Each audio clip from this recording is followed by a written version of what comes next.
Hi everyone, I'm Abhishek. I lead product management for Frontier AI at Google DeepMind.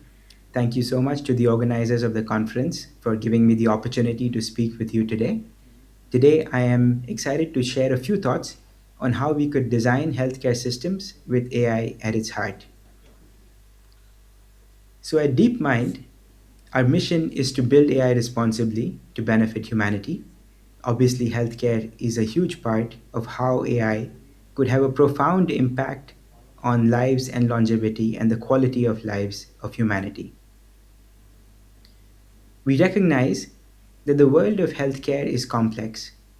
Healthcare systems face a myriad of complex challenges that no single organization can tackle. People across the world have limited access to the world's best healthcare.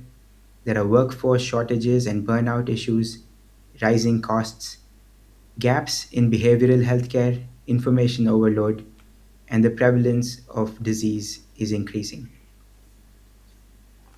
However, we believe that AI has the potential to impact every aspect of healthcare, starting with the core of better diagnosis, better treatment, and better prevention. We believe that AI is making rapid progress in giving us mechanisms to do better at all of these fundamental aspects of care delivery. In addition, the ubiquity of these tools will allow for greater access, will hopefully bring down workloads, and reduce costs for healthcare across the world. There are basics around behavioral health, easy access to the right information, and reduction of non communicable disease that we also believe healthcare will see benefits from AI in a big way. But the question that we and many of us in the room often wonder is what has been preventing AI from having its full blown impact in healthcare so far. We touched on a few of these areas last year. So, for those of you in the room, you might recollect that we spoke about four reasons why we believe AI has not had the profound impact that everyone is expecting in healthcare. The first was that many waves of AI being used in healthcare were specific. They were designed for a specific disease or a specific domain, a specific modality, or a specific medical device. But now we believe that this is changing. The second is the lack of interoperability. Data at different healthcare systems is often siloed, and it is very hard to build a full picture of the user or the patient to understand what the best care plan could be. There are also limited feedback loops. A lot of healthcare around the world is designed for people to come in, get the treatment, and leave.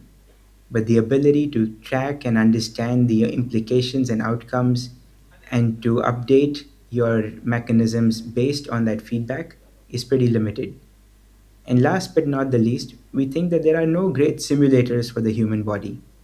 While we understand the body in parts at different levels, but we don't understand the whole, we don't understand the interplay and the ways in which different organ systems interact with each other fully, and therefore we cannot simulate outcomes of different interventions fully.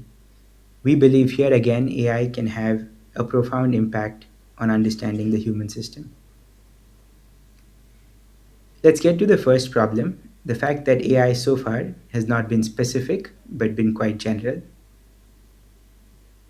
This has changed with models like Gemini, which are fundamentally multimodal from the ground up. We believe that this is no longer the case, that models can understand all aspects of healthcare and all aspects of the human body through multiple modalities at the same time. The lack of interoperability. Now we have unified frameworks that allow agents to be imbued with skills from various domains and various data sources such that these can now speak with each other the common language of natural language. On the not having great simulators front, I think there is still a lot more work to be done. But slowly, as AI unlocks our understanding of the human system, we believe we will have a deeper understanding of how to roll out trajectories, and understand the implications of interventions, and understand the state of the patient at any given point. And last but not the least, I think the feedback loops that have not existed so far is the task ahead for all of us. The question is, can we build the system that gives us strong feedback loop? Now, in addition to these four issues that I had highlighted last time, I would like to speak about three more issues. The first is real time and streaming patient data into AI. A lot of the world of AI has been about uploading your reports and your scans and getting insights. We believe that by hooking up sensor data right from the patient's bedside into AI will give real time insights and real time treatment plans like never before. We also believe that there's a huge opportunity for local intelligence, intelligence that is right in your institution, things that doctors would ask each other to be codified and to be reused at the right time will unlock a lot of insights that might be most relevant for your use cases. And the third is a causal understanding of disease and the question of can LLMs provide new insights about disease and how complex interactions between different organ systems causes disease. Can it become your multi-specialist assistant as opposed to being an assistant for one specialty? Real-time understanding of the state of the patient is critical to give AI a complete picture of the state of the patient. Can we make this happen by working together to understand people's health in everyday moments across their health journey, managing their well being, understanding their unique health context, discovering personalized insights, and making informed decisions that are right for them? Capturing local institutional knowledge of what worked and did not work in your own hospital can be a huge advantage. Can we make this happen by delivering verifiable better outcomes the minute you hook up more data into your AI systems? And last but not the least, I want to talk about an example of AI helping discover new mechanisms through which we understand the body. At the University of Edinburgh, bioengineer Filippo Menolaskina is using co-scientists to comb the literature for overlooked links and generate new hypotheses.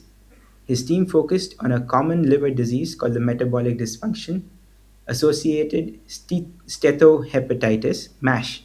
Developing treatments is challenging because MASH involves intertwined biological processes, including liver inflammation and metabolism, meaning single target drugs fall short. That pushes researchers towards combination treatments, but the number of potential drug pairings is overwhelming. Faced with that combinatorial explosion, Menolaskina used co-scientists to narrow the search. In his hands, co-scientists synthesized evidence across liver biology and pharmacology, highlighted mechanisms worth focusing on, and flagged candidate combination therapies that his team could test. It's examples like these that give me great hope that we are not only at the frontiers of how healthcare delivery and systems operate today, but the fact that we might discover entirely new ways to treat conditions and diseases like never before. Thank you again and have a great conference.